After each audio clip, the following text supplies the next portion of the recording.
আসসালামু আলাইকুম। আজ আমি তৈরি করে দেখাবো সুগারলেস। তো কথা না বাড়িয়ে চলুন দেখে নেই কিভাবে সুগারলেসটি তৈরি করে নিতে হয়। তাই প্রথমেই একটি বাটির মধ্যে আমি 1 টেবিল চামচ সিএমসি পাউডার নিয়ে নিচ্ছি। সিএমসি পাউডারটা একটি চামচের দ্বারা আমি একটু নেড়েচেড়ে ছড়িয়ে নিচ্ছি। এরপর হাফ কাপ পরিমাণের ফুটন্ত গরম পানি আমি ঢেলে দিচ্ছি। পানির সাথে সিএমসি পাউডারটা একটু নেড়েচেড়ে ভালো করে মিশিয়ে নিচ্ছি। কিন্তু এখানে যতই আমরা নাড়াচাড়া করি না কেন সিএমসি পাউডারটা পানির সাথে খুব ভালোভাবে মিশে যাবে না। তাই 2 মিনিটের মতো নাড়াচাড়া করে যখন দেখব সিএমসি পাউডার এবং পানিটা এইরকম হয়ে আসছে, সে পর্যায়ে আমরা একটি ঢাকনা দিয়ে 20 মিনিটের মতো অপেক্ষা করব। ফিরে আসলাম 20 মিনিট পর। একটি কাঁটা চামচের দ্বারা আবারও কিছুক্ষণ এভাবে ডলে ডলে নাড়াচাড়া করতে হবে। মনে হবে এ পর্যায়ে যে কোনোভাবেই মনে হয় এগুলি সুন্দরভাবে মিশে যাবে না, কিন্তু না, যখন 2 মিনিটের মতো এইরকম করতে থাকবেন সে পর্যায়ে আপনি নিজেই বুঝতে পারবেন এর মধ্যে কোথাও কোনো মেশানোর বাকি নেই এবং জেলির মতো একটি চকচকা ভাব চলে এসেছে। মেশাতে মেশাতে যখন এই রকম হবে সে পর্যায়ে আমি দিয়ে দিচ্ছি হাফ টেবিল চামচ পরিমাণে কর্ন সিরাপ। এটি আমার বাসায় তৈরি করা, ডেসক্রিপশনে লিংক দিয়ে দিব, চাইলে আপনারা দেখে নিতে পারেন। আবার চাইলে আপনারা কেনা কর্ন সিরাপ দিয়েও করতে পারেন।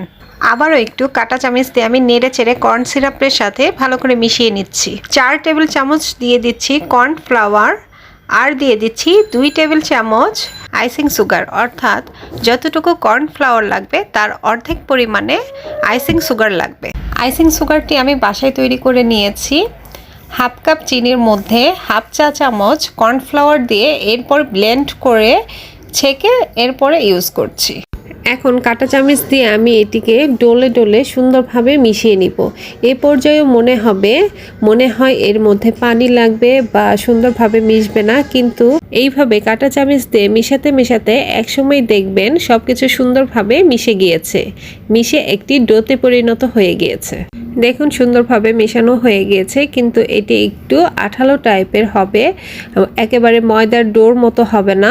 এখন এর মধ্যে আমি দিয়ে দিচ্ছি সামান্য পরিমাণে হোয়াইট ফুড কালারটি এখন খুব ভালো করে মিশিয়ে নিচ্ছি।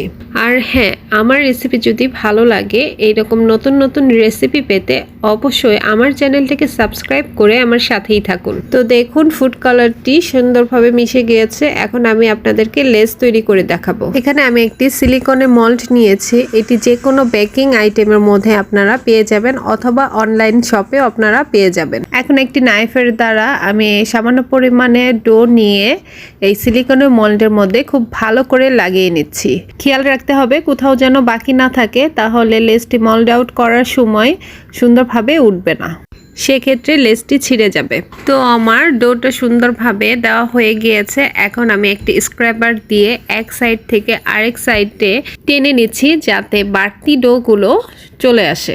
সিলিকনের মল্ডের মধ্যে ডোটা খুব ভালোভাবে আমি লাগিয়ে নিয়েছি। এখন ফ্যানের বাতাসে আমি 2 ঘন্টার মতো এটি সুন্দরভাবে শুকিয়ে নিব, আর বাকি ডোটা আমি ঢেকে ফ্রিজে রেখে দিব। সুগারলেসের ডোটা আপনারা যদি নর্মাল ফ্রিজে রাখেন তাহলে 2 দিনের মতো ভালো থাকবে।